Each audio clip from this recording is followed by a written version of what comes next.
Hello, welcome to The Insight, where we take our voices to the world.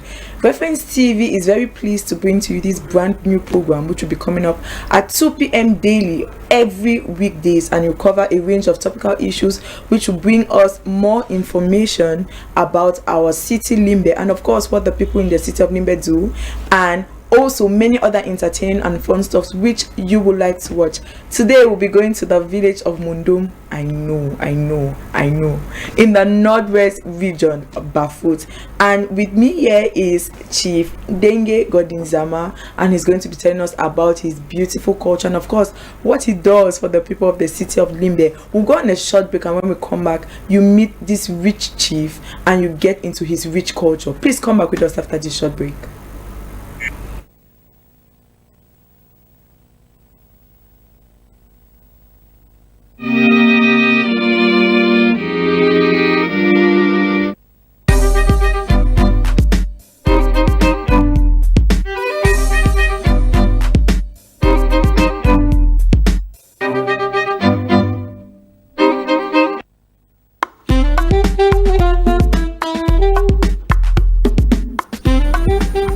Welcome back to The Insight, where we take our voices to the world. With us today is Chief Ndenge Godden Zama, and he's going to tell us all about his culture. In fact, we'll let him do the introduction for us, and please, you have to excuse my voice. It's such a cold day. I think all of us are in the city of Limbe, and it's a really cold day, but by tomorrow you'll be fine. So welcome, Chief. Thank you so much for joining us on this program. It's such a privilege. I'm glad to be here. Thank you, and it's the first edition. Thank you for gracing our screens with your royal presence. It's such a privilege. Thank you. Thanks a lot. So please, would you kindly tell us a little about your village?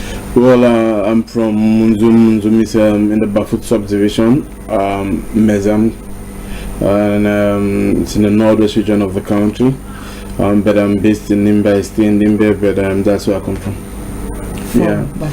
Actually, Mundum is part of Bafut because Bafut is a first-class chiefdom and Mundum is a second-class chiefdom under Bafut. Yes. We kind of pay our royalties to the fund of Bafut, but we have our own fund, which is a second-class fund. So that's a small history of my village. And when we got some messages, and some people don't understand first-class chiefs and second-class chiefs, what does that mean? Well, I think it's a categorization that the state has put in place, but Bafut is extremely big. I think it's the largest fundum in the whole of the Northwest, so it's a really large fundum. And under Bafut, they have other smaller fundums, which are smaller, not the size of Bafut, but also very influential. So Mundum, which is where my father is from, is a second-class fundum. My mother is from Bafut actually, so my mother is from my mother is from Bafut, the village, and my father is from Mundum, which is a smaller village under Bafut. It's a bit funny. Yeah. So please, can you tell us how you got the title of a chief? Well, I think my people wanted to show their gratitude for some of the work that I did in the village, and they wanted to show their gratitude for a son who is fighting hard to make the village more known out of what we call in the diaspora, that's out of the village. And I think that is why I was given the chieftaincy title of Azrimetu. Azrimetu actually means a war abolitioner, somebody who puts an end to wars through peace or by war. So you can end a war by fighting or by talking to people, by dialoguing with people. So that's actually if you want to put it in English, that's exactly how I was knighted. So was there war in Mundum? No. In the British culture, which you have adopted from the British, you see the Queen of England, for example, knighting somebody, and when they knight you, they give you the title of a nobleman in the community, and when they give you the title of a nobleman, they give you a name. In the culture, they will say the name is from the ancestors, because what the family says that he consulted with the ancestors, and the ancestors said you have to give this son of the village this name. I'm sure for some reason, probably because in my nature a little bit of a calm person, he felt it was proper to give me the title of a war abolitioner. Okay.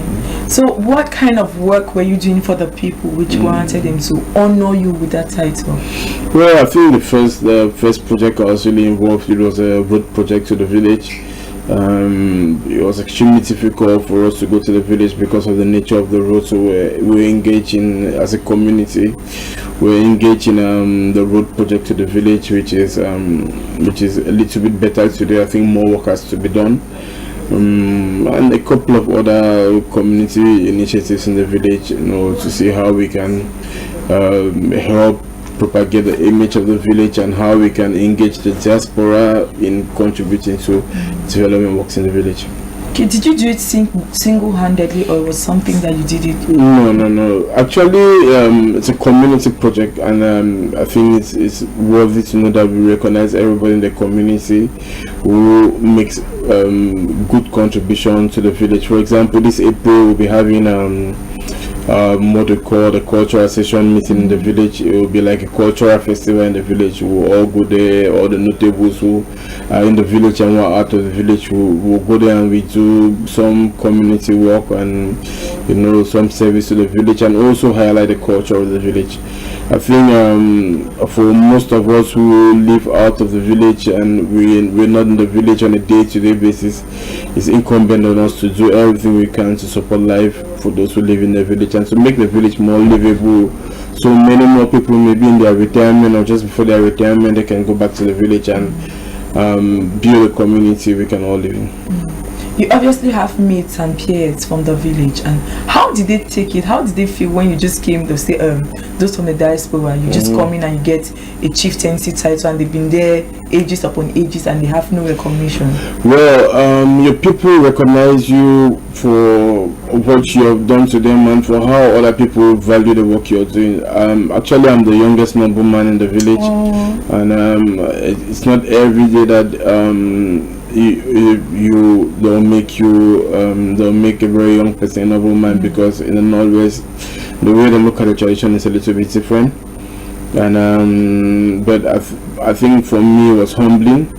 It was humbling for me to be recognized by my people, and I don't think there's anything you can do to deserve recognition of the people. I think everything that comes to you like this will always be a bonus. There's nothing you can do to satisfy the expectations of the people or to merit the recognition of your people.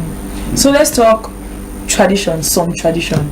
We saw the pictures that we just put up on the screen. We saw the people bowing down, and what's that about the culture where you have to actually sometimes go right to the floor just to show greetings? What's that all about? Well, from the Northwest we show a lot of respect to royalty. In the Northwest you see that most of the times you'll not be allowed to greet the phone with your hands. You'll not be allowed to talk to the phone directly. You'll not be allowed to talk to the phone looking at him in his face. So if I want to talk to the phone, who do I talk to? Well, for somebody like you, will say you're not an initiate, and you'll not be able to talk to the phone directly, so you only talk to someone who is an initiate who will pass the message on to the phone.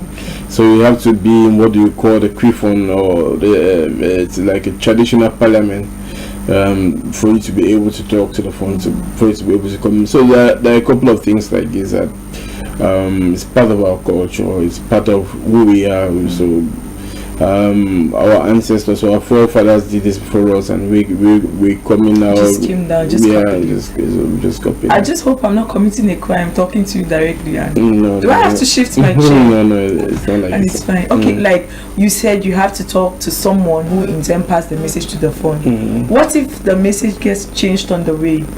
Well, in our culture, it doesn't mean when you're talking the phone is not listening to you, or the phone doesn't listen. But even when you're talking, even if the phone listens and understands what you say, it's not supposed to pay attention to you, or it's not supposed to respond to you directly. So I think in a way the phone will know what you're saying, but because of how the tradition has been arranged or how the tradition has been made, he's not supposed to talk to you directly, and he's not supposed to listen to you directly. Okay, so how does he talk to his wives? Well, the wives probably are initiates. I don't know. The wives probably are initiates, and the wives are allowed to talk to him. You know. Okay. Yeah, but in the grand scheme of things, the phone is not supposed to talk to you directly or listen to you directly, or you look into his eyes directly. You know. So even when you're on when the phone is visiting and where the phone sits, only noblemen will sit with him. You know, where the phone eats, only noblemen will eat with him. The phone will not be allowed to eat in the population because naturally, in our custom, the phone will not be allowed to eat amongst people. People are not supposed to see his mouth. The phone is not allowed to eat amongst people. Okay, just like that. Yeah, that's reality, and that's how we respect it. Talking about food, what's your traditional meal? Well, I think it's actual beautiful actual. When I know you're from Manu, I like to eat eru, so I'm sure that's a traditional meal. Yeah, but funny enough, I do not like eru.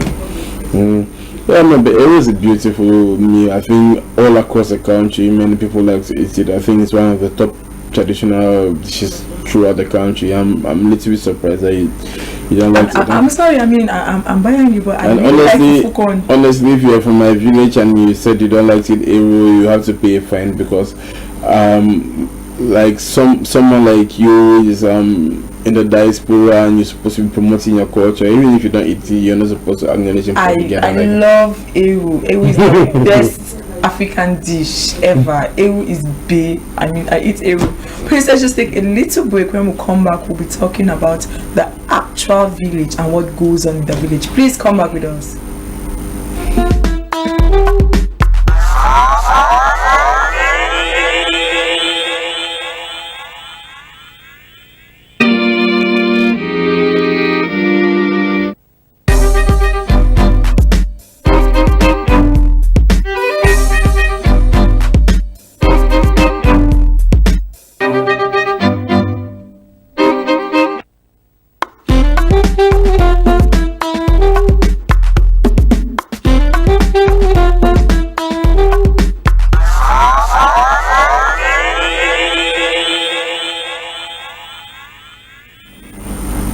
Welcome back to the Inside, where we take our voices to the world. Today we're focusing on Mundum village in the North-West Region, Bafut subdivision, in the Mundum division. I know geography. I mean, I did geography in school. I'm a good student. So just go to the village. I mean, you said you got the title by doing good work, philanthropic work for the village. Now, since you got the title, what more have you done in addition to what you've done before? Well, like I said, right now we're preparing for the cultural festival, which is this April. Maybe I'll be inviting reference series so you can go over to the village and you see what the traditional festival is all about. I think this is the big event this year, and during the traditional festival, doing a fundraising for certain projects. But I think, as I told you, since we're a small community, it's incumbent on us who are in the diaspora now to talk about our community, to sell our community to the people, to see the caliber of people who have come out from this small community. That is the focus of what we're doing now. So are the people comfortable? Like good lighting, water, good. Okay, you said you did some road projects, although it needs to be. Yeah, I think most of the village is still enclave. We have to do more work on the road networks. Most of the village is still enclave. There are challenges with water. We need water projects in the village. We have lighting, but still all of the village does not have lighting. So there is a lot of work to be done. As I said, we're a small community. We moved from Witikum around Batibo because of intertribal wars, and we settled in Tarinkon, that's in Mankon, and afterwards, because of wars again, we moved from Tarinkon to where we were presently located, that's in the Bafut subdivision. So I think throughout the years, our community has fought a lot of intertribal wars, and now we've finally found peace. And what we're trying to do now is we're trying to build a community. Maybe I should tell you this. My name is Zama. It's from a warrior in my village. So the person whom I was named after, he was the one who selected people who go to war. So there was I was told in the village that there was this ceremony that he would do, and when the able young men would come to the village when we were going for war, he would sprinkle water in the air, and if the water touches you, it means you have bad omen. If you go to war, you probably die. So only those who were not touched by the water will go for war. People are standing. He will sprinkle water on the air, and you actually dodge some people. Yes, the water will not touch some people. If the water touches you, it means you have bad omen surrounding. Yeah, you shouldn't probably go for the war. I don't know if this worked or it doesn't, or it didn't work, but he was a warrior of the village. He was a person who selected able young men who will go and fight. But I think now, although I was given the name Zama, but I think my people look at me more like the peaceful guy, the guy who brings peace. Because you're probably so quiet and very pious and. Well, it depends. Sometimes I'm quiet. Sometimes I'm not too quiet. If you say I'm quiet, not everybody will accept. Yeah, but I think on the whole, I'm a little bit of a calm person. Oh, okay. Now schools. Are there schools in the village? Yeah, there are schools in the village. We need more schools in the village, but there are schools in the village. We had a challenge because some of the teachers who were posted there didn't want to stay in the village. Some of them will only come maybe at the end of the year to give out the exams. So So one of the projects we had was providing adequate housing for the teachers, so they could feel more comfortable being in the village, and also providing salaries for some teachers who were based in the village, so we could have more teachers for the children. Because what happens with most schools in small communities all over the country is most teachers don't want to stay there, most teachers don't want to live there. So through our small contributions, we've made it possible for some teachers to be able to work and live in the village. That's in addition to the government salary? Yeah, in addition to the government salary. And I think the principal of the school is someone from the village. He's also a nobleman in the village, so he's based there, and because he's based there, he has been able to encourage a lot of other teachers to remain in the village and take care of the children. How good are the results of the children? Well, it's improving every year. It's improving every year because the first challenge you had is that part of the village is made up of the Mbororos, Fulanis. Most of them didn't want to go to school, and most of the younger people in the village left the village, and so it was a real challenge. And the few went to school, go to school for short hours, and go to the farm. So the results were first of all challenging. I think year by year it's improving. I think we can only work more and expect to have better results in the future. Okay, you spoke about Fulanis. Are they Bafut Fulanis or Fulanis? Yeah, there are Fulanis in almost every tribe in the North-West. Yeah, they migrated from the north of the country, some of them from northern Nigeria, and they settled in communities throughout the North-West. So if you go to Ndop, you go to Kambe, you go all over the North-West, you find Fulani settlements there. Yeah. So you have most of the people not most of the people, but some of the people in Limbe whom you probably think they are Northerners, are not Northerners, are from the North-West region. Oh really? Yeah. That's nice. So what's the level of education like? Primary school, secondary school? Secondary school. University? Up to secondary school. Well, it's not long since we had a state university in the North-West region, but on the whole, the North-West region has a lot of schools, secondary, high school, and private education in the North-West region is extremely strong with the mission schools and everything. So, yeah, we have an agreeable level of education now. We have experienced teachers, because we have a very long tradition and strong tradition of education in the North-West region. Okay. It's true. Everyone, the first 11 papers or the first 5 papers is someone from the North-West region. Yeah, from this country. Nice. And to think that there were no schools there initially. Yeah, I think it's a culture that some of the businessmen there have picked up with the private mission schools with extremely high quality. The late by Young, he has up to university. So it's a culture I think, and most of the parents in the North-West region, I think I can say up to for they like to send their kids to school. I went to school I grew up in Limbe, but I went to secondary and high school in Bamenda, and I can say for sure the way my uncles in Bamenda treated education is not the way my parents in Limbe. Yeah.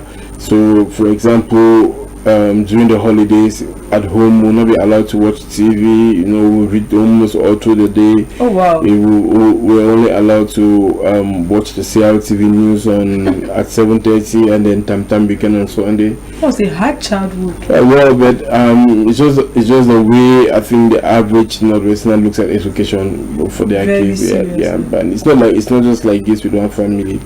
If you go to your friends, you see the same thing. You go to your uncles and aunts, you see the same thing. There is a lot of emphasis on education. Here in Limbe, we grew up a little bit differently. Our parents were more flexible, you know, with the amount of effort to put in our book work and all of that. It was not the same thing in the Northwest, I can tell you.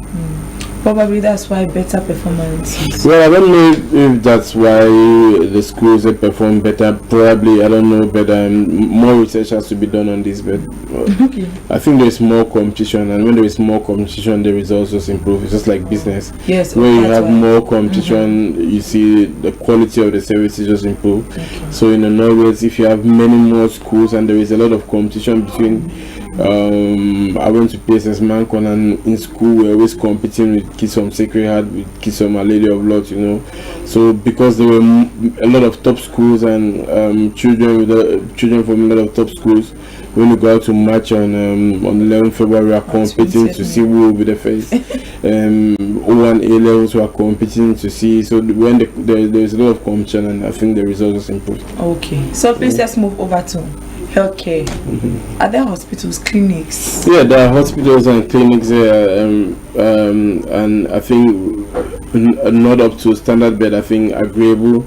You know, my father went to the village once, and then he had a stroke while he was in the village, and he was unconscious for like 6 hours, and he was being taken care by nurses in the village. In the village, I think without that he should have lost his life. So I can really say they work in extremely difficult conditions, but what they are able to do in the conditions that they work in is really commendable. You know, so after 6 hours, we were able to get a car from town and evacuate him to Bamenda, later Bafut, later Yaoundé. You know, and today he's able to walk, you know, with both of his legs. He doesn't have paralysis, and I'm sure it was because of the care he was given at the very initial stage. Otherwise, if it was if it was another situation, he should have it wouldn't have been the same. So I can say, despite the extremely hard conditions they're working, they're able to produce really commendable results. How many hospitals on an average can you guess? No, there is just one hospital in the village. I think it's a district hospital, something like this. I'm not sure. Okay. Yeah, but well, the staffing is poor. The equipments are not up to standards. But I think the people have the devotion and the commitment, and I think that is what is extremely important now. But as I say, we try. Most of us in the diaspora, we try each year to make a small contribution to see how we can improve on what the government has already done. We think the government can do more, so we can also do more. Development is work in progress, and we keep encouraging everybody to chip in a little bit more. How accessible is the hospital? Well, it's accessible because it's in the center of the village. I think most people can go there. But people who are at the borders of the village find it a little bit more difficult to access it. But I think most people who are settled in the center of the village can access the hospital. So they may be supporting medications, for example, on herbs. Well, yeah, it's a village, and in the village you have the traditional doctors, and who also play a part in providing healthcare. You know, they play a very important part in providing healthcare in small communities all over Cameroon. And in big cities like this, I will not advise you to go to a traditional doctor because there are a lot of quacks and fakes. But in the villages and in the communities where the culture is still intact, and you hardly find somebody who is doing it just for profit.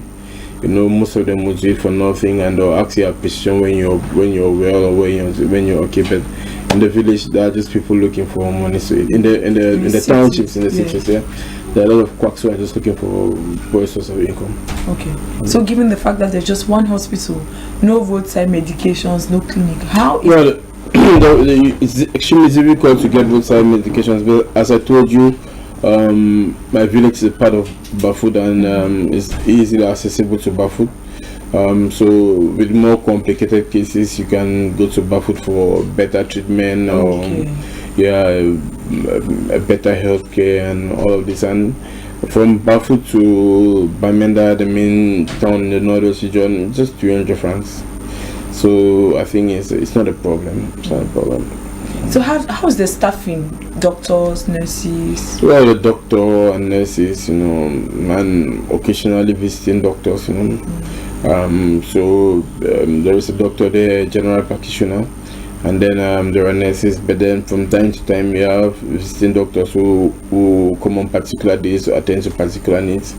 And as I told you, when it's the case they can handle it, or send the case to Bafut or to Bamenda. It's just it's not a bed for the road. I think it's a very short distance. Okay. So let's catch our breath, and we'll be right back to talk about religion in the village. Please come back with us.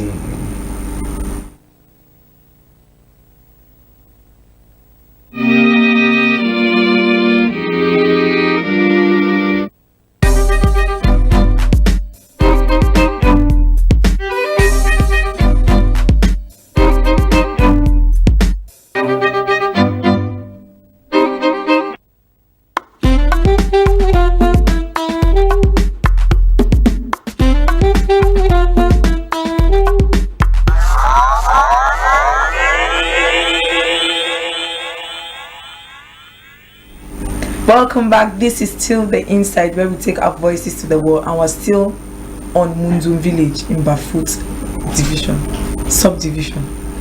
Bafut subdivision. Now we're going to churches. How many churches are there in the village? Is it been common to have churches in the village? Yes, our people are very open to religion. I think the founder of Bafut, who is a paramount ruler, he even gave land to the Catholics in the past, and then to the Presbyterians, and we have a very strong hold of Presbyterians and Catholics in the village. And I think historically we've been people who are extremely open to God, and as I told you, we have Fulanis and Bororos there also. Yes. So we have a mosque, we have a strong Muslim faith in the village also. So in this respect, I think we are very religious people. No Pentecostal churches? Well, the last time I checked, I haven't seen a Pentecostal church in the village.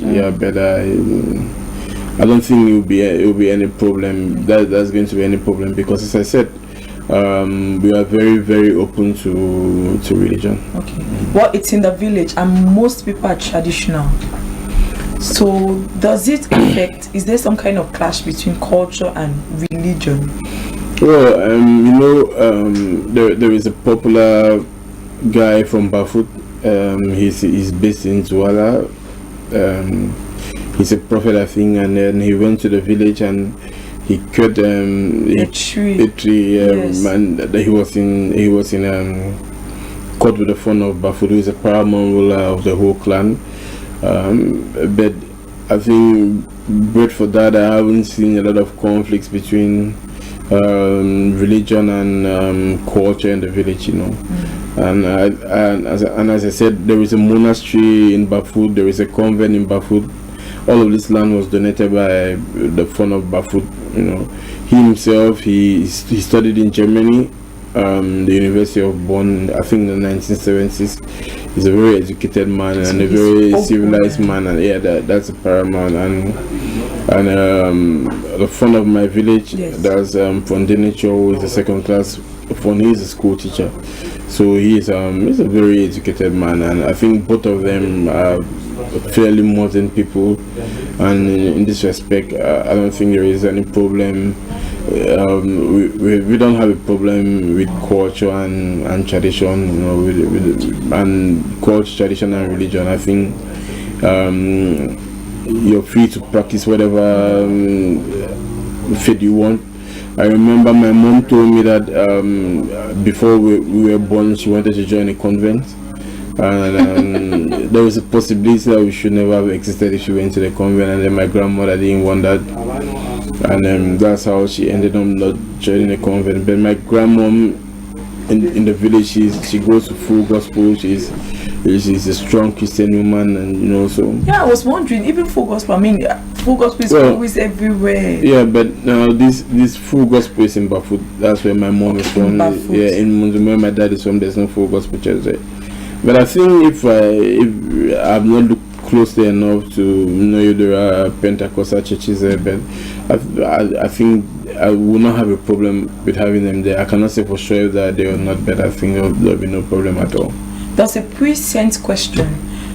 Some people say there are traditional rites in the North-West region where when you're performing the rituals or what, they have to stop every form of religious practices. So are there sometimes that they maybe shut down the churches so they can do the rituals, or is it just a myth? I think this is probably something you have in most parts of Cameroon. I think not just in the North-West region, but as I said, I'm not performing any traditional rites, and so I don't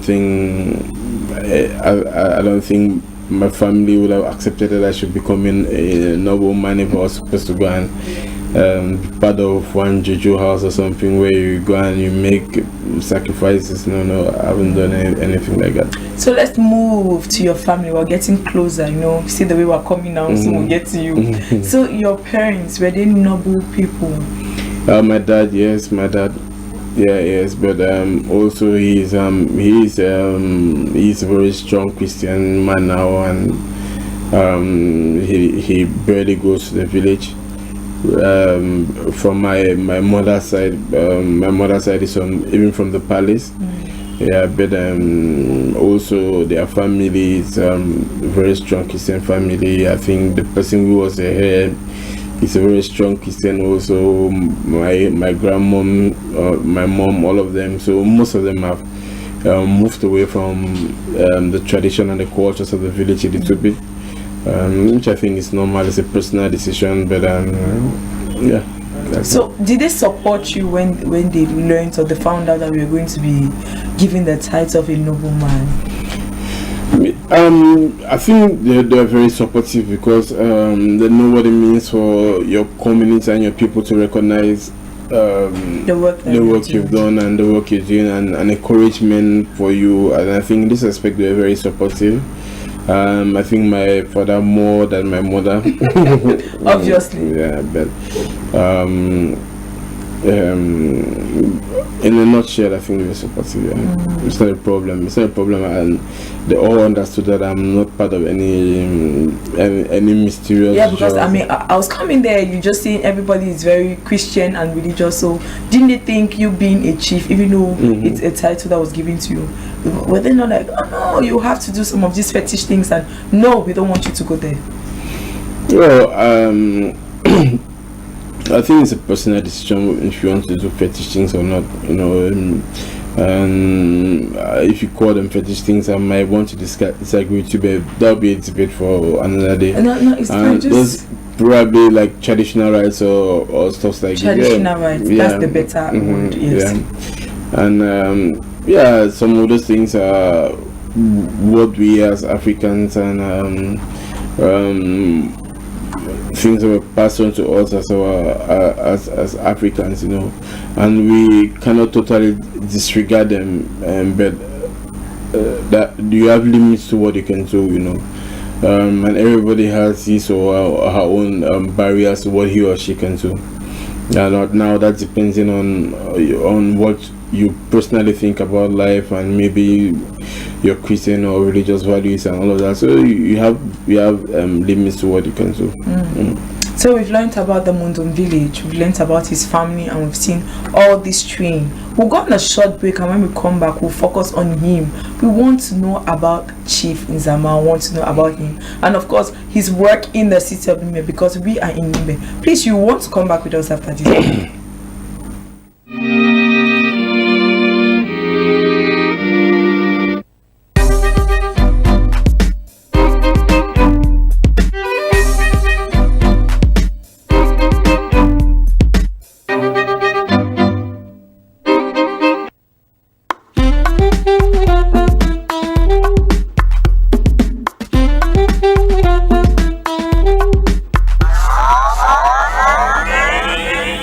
Welcome back to the Inside, where we take our voices to the world. Now we want to find out who Chief Zama is. Please, can you tell us how your childhood was like?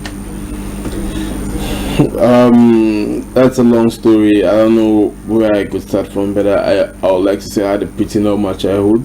I played like every other kid under the rain. And kickstones. And I played football with my peers, and then I went to nursery, primary, and secondary school like any other kid. And then I had a pretty normal childhood. I grew up in a loving home and a loving family. So I can say thank God. Amen. So during that period when we're growing up, maybe not infancy, when we're growing up, did you ever know that you be a nobleman from your village? Well, I can say that when I was a kid, always it always occurred to me naturally that I'll be leading maybe a group or an initiative, or even in class, they'll want me to lead something. So in some respects, I always felt that there was a part of me that was a leader, and I think pretty much I got into leadership at a very at a relatively young age. Yes. At a relatively young age, I got into certain positions of leadership. So, well, I think it was always expected that maybe one day, maybe your people will recognize you in this respect, but it's not something that you plan for. Awesome. As I say, everything is a bonus. So we have a nobleman from the village of Mundum, in the subdivision of Bafut, division in the North-West region, but he is based in Limbe. We want to know why. Why? Well, my parents moved to Limbe because of work, and as I moved to Limbe because of work, I came here as a child, as an infant, and I went to primary school in Limbe, secondary and high school, boarding school in Bamenda, and the university in Boya. So that's why I'm based in Limbe, and as I can see, my community is in Limbe. The guys I grew up, most of them are in Limbe. The neighborhood I grew up from, most of them are in Limbe. So while you don't want to forget about where you originated from, I would say like what the phone will call us, like we're the Mundum in the diaspora. But I live in Limbe, I do business in Limbe, I'm a politician and I practice in Limbe, so my life is in Limbe. Okay. So it's in your nature to do good and carry it wherever you go. Can you please tell us some of the things that you've done for us in Limbe? Well, as I said very early on in my life, I engaged in my community, and which was something very close to mine and something very special to me. So even as a young man out of the university, I'll be like the president of our community football team. We participate in competitions, Limbe State, Takwata competitions, any football in the whole, just to engage the young guys in the communities and just to engage everybody in the community. And even when we won the trophy and we were given 1 million francs CFA, we used that money to work on our road, the toll road, which is I think one of the worst roads in Limbe. So we put 1 million francs worth of seawall on the entire stretch of the road from Snake right up to where you call Upper Torre. So as I've said before, even before I got into politics, I was engaged in my community, and still in my community, I have a nursery and a primary school, something which I started when I was 26 years of age. So I've always had a firm belief that the best way you can invest in life is to invest in human beings. That's right. Yeah. And this firm belief is what got me into charitable work, or is what got me into education, and it's still I think what has pushed me to get into politics. And all of that, you started in the city of Limbe, and here you're practicing in the city of Limbe. Yeah, most of my activities are in the city of Limbe. And even the politics. I'm also the district chairman of the SAF in Limbe 1, and so I'm practicing politics not in my village of origin, but in Limbe. Have you at one time thought about moving back to practice politics or do your business there, or just go back to your roots? Well, I've thought of opening a school in the village. It's something that I'll obviously do in the future. For now, you have to, I believe politics is a proximity game. You have to be close to the people. You have to be where you can influence the most the life of the people you want to serve.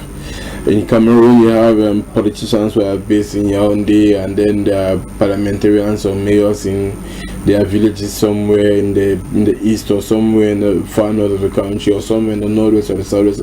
This doesn't work very well, because if you're a politician, you have to be where your people are. You can serve them the best, that you can provide for them the best. That's why I think it's best for me to be a practicing politician in Limbe, where I live, and that's why I'm in Limbe.